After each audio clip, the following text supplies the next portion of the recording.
Just throw it away. Hey actors, I'm Matt Cornwell with Get Taped here in Atlanta, Georgia, one of Atlanta's original audition taping services, which I co-own with my lovely wife, Brooke. There she is. And now on to today's topic, throwing it away. This is one of the most common phrases a director or a casting director might use when asking for an adjustment, especially if the role is less than 5 lines. But what does it mean? Well, to answer that, let me start with a story.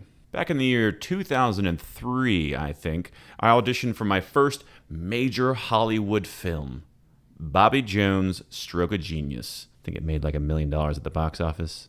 But they still show it every year during the Masters. It starred Jim Caviezel and Claire Forlani and Malcolm McDowell, and it was a story about the golfer Bobby Jones. My audition was for the role of Chum. Yeah, I was going to be the chum to Bobby Jones when he was still in college at Georgia Tech. So the scene took place in a bar, and it was just a bunch of people having drinks the day before Prohibition. So my one line was, "There's no way Prohibition can last."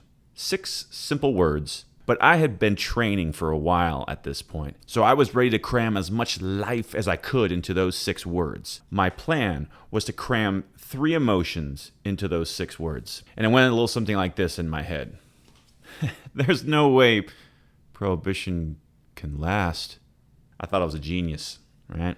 Going to show them all of my acting training and pack it all into those 6 words. Somehow, I got a call back, and at the callback, it was the director, the casting director, and an executive producer in the room. And so I came in, I did my line with the 3 emotions, just like I did at the first audition, and the director just sort of smiled, looked at the casting director and the executive producer, and just looked back at me and said, let's do it again. Just say the line. And so I just said the line. There's no way Prohibition can last, or something like that, where I just kind of put almost nothing into it. And the director looked at me and said, great. I ended up booking the role, shot the darn thing, and of course, the camera is on Claire Forlani during my dialogue, but I promise that's me talking in the film. Anyways, the point of that story is to show how this type of direction manifests in real life. Even though the director said, just say the line, it was the same thing as when a director or a casting director would say, just throw it away. Because I only had 6 words. That's not the time to try to make a meal out of my audition. It's not the time to try to cram all those years of training into those 6 words. It is not the time to try to prove to those decision makers that I'm actually overqualified for this role. They just need someone to sound like a normal human while saying that one line. So if your audition is less than 5 lines and you're playing sort of a role that is just there to be sort of, for lack of a better word, talking scenery, just say the line. Just throw it away.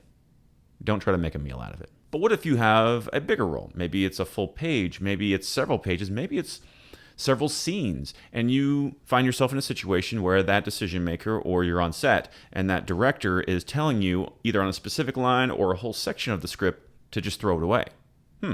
In that case, it could mean a couple things. Perhaps they don't want to draw too much attention to that dialogue because that dialogue is actually planting a seed that will pay off later, and they don't want to give it away too obviously. Perhaps the lines are important, but they carry the weight by themselves.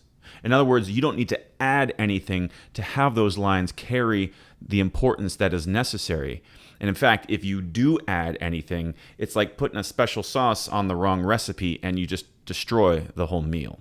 Maybe the scene isn't even about your lines, but instead about the internal monologue of the other character in the scene. Or perhaps you and the other character are talking in the foreground, but the scene is really about something that's happening in the background. Or vice versa. Perhaps you're staged in the background having normal conversation when what the director really wants to focus on is something in the foreground. And if you do too much with your dialogue, then you're just a distraction. So there are several reasons that a director might tell you to throw it away or just say the line. And it doesn't always mean that you did something wrong. Perhaps you just didn't have enough information about the scene or the story as a whole to understand that your job in this scene is to kind of throw it away. But once again, if it's a one-liner, you should almost always throw it away. So I hope this little tidbit about throwing it away helped you. Feel free to leave a comment below, and as always, subscribe if you're enjoying these videos. That's it for now. Thanks for watching, and we'll see you on set.